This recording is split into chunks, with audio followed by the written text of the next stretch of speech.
Assalamualaikum warahmatullahi wabarakatuh. Perkenalkan, nama saya Dina Riantika Putri dengan NIM C1C023066. Di sini saya akan memaparkan materi tentang desain riset. Nah, di sini saya diajarkan dengan Bapak dosen pengampu, Bapak Dr. Wirmi Eka Putra, SEMSI CUKNR CSRS. Nah, langsung saja kita mulai ke pemaparan materinya. Nah, yang pertama ada desain riset. Pengertian desain riset yaitu desain penelitian merupakan cetak biru bagi pengumpulan, pengukuran, dan penganalisaan data. Desain tersebut meliputi variabel-variabel kerja dan bagaimana variabel tersebut dapat diukur, memilih sampel, mengumpulkan data yang digunakan untuk uji hipotesis, dan analisis data atau hasilnya. Baiklah, di sini desain riset juga mempunyai manfaat dan tujuan. Yang pertama, manfaat utama dari desain penelitian. Yang pertama terkait dengan identifikasi dan atau pengembangan prosedur dan pengaturan logistik yang diperlukan dalam kerja penelitian. Dan yang kedua, menekankan pada pentingnya prosedur-prosedur tersebut dalam kaitannya dengan validitas, objektivitas, dan keakuratan kerja penelitian. Nah, tujuannya itu yang pertama memberikan hasil yang dinilai dapat dipercaya, yang kedua memberikan suatu jawaban yang dipercaya terhadap suatu pertanyaan dan bisa menurunkan kredibilitas lainnya. Baik, yang selanjutnya yaitu ada jenis-jenis desain riset. Nah, di sini desain riset yang pertama desain riset cross-sectional. Desain ini sangat berguna dalam memperoleh gambaran menyeluruh pada waktu saat melakukan studi atau penelitian. Nah, desain cross-seksional sangat sederhana. Nah, yang kedua ada desain penelitian sebelum dan sesudah. Nah, desain sebelum atau dan sesudah juga dikenal sebagai pretest atau post-test. Desain dapat digambarkan sebagai pengumpulan data dari dua set penelitian cross-seksional terhadap populasi yang sama untuk menemukan jawaban atau suatu perubahan dalam fenomena atau variabel di antara dua titik tersebut.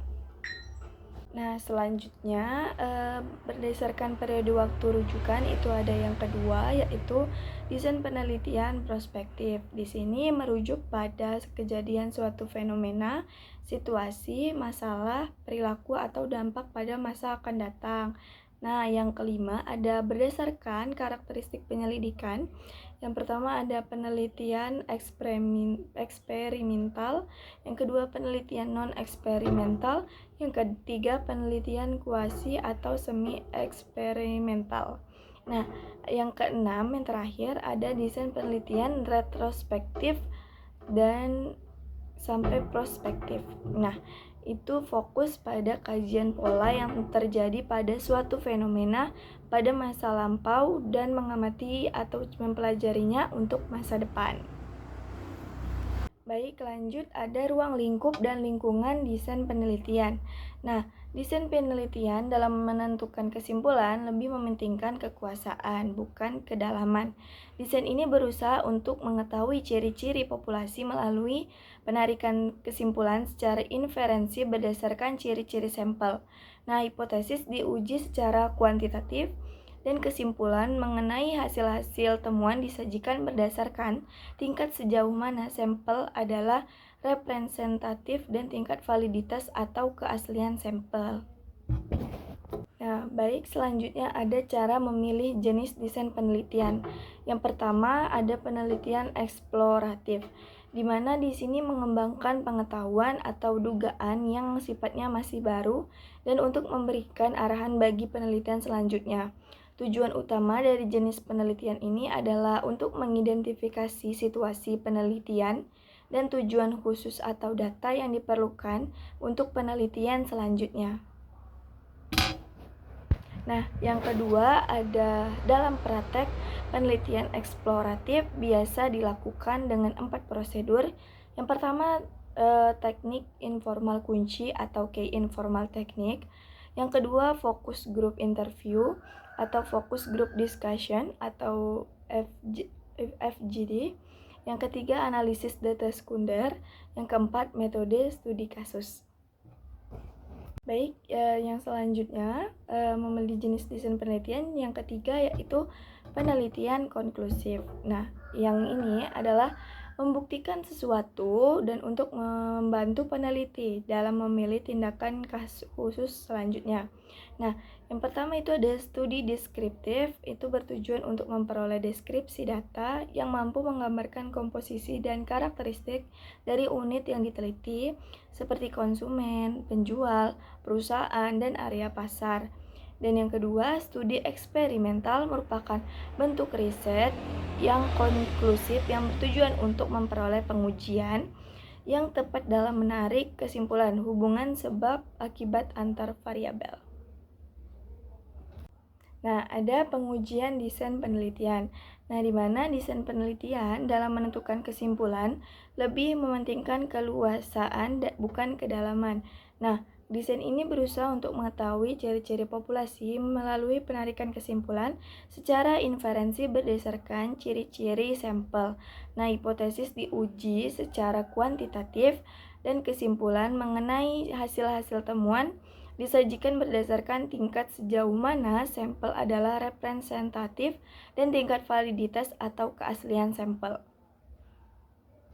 Nah, baiklah, itu saja pemaparan materi dari saya tentang desain riset atau desain penelitian. Nah, saya mendapat kesimpulan bahwa perkembangan zaman atau perkembangan globalisasi yang begitu pesat seperti saat ini diikuti pula dengan pesatnya perkembangan intelektual manusia. Banyak sekali pengetahuan yang perlu untuk dikembangkan lagi menjadi sebuah ilmu pengetahuan baru yang dapat dimanfaatkan bagi kemaslahatan manusia.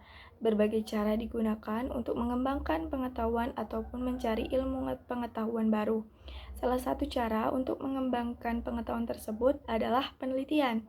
Nah, dalam melakukan penelitian, salah satu hal yang penting ialah membuat desain riset.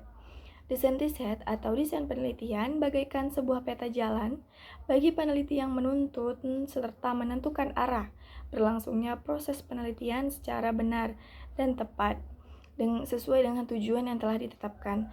Nah, tanpa desain yang benar, seorang peneliti tidak akan dapat melakukan penelitian dengan baik karena yang bersangkutan tidak mempunyai pedoman arah yang jelas. Nah, manfaat desain riset akan dirasakan oleh semua pihak yang terlibat dalam proses penelitian karena dapat digunakan sebagai pedoman dalam melakukan proses penelitian. Selain itu, agar sebuah penelitian memiliki batasan-batasan dan dapat disusun secara terstruktur dan terkonsep dengan baik, maka diperlukan sebuah metode penelitian. Nah, mengingat betapa pentingnya desain riset bagi sebuah penelitian, maka di sini kami akan membahas lebih dalam mengenai desain riset. Baiklah, mungkin itu saja yang dapat saya pemaparkan materi tentang desain riset. Apabila terdapat kesalahan dalam perkataan dan perbuatan, mohon dimaafkan. Saya juga masih belajar. Demikian pemaparan materi desain riset dari saya. Saya akhiri. Wassalamualaikum warahmatullahi wabarakatuh.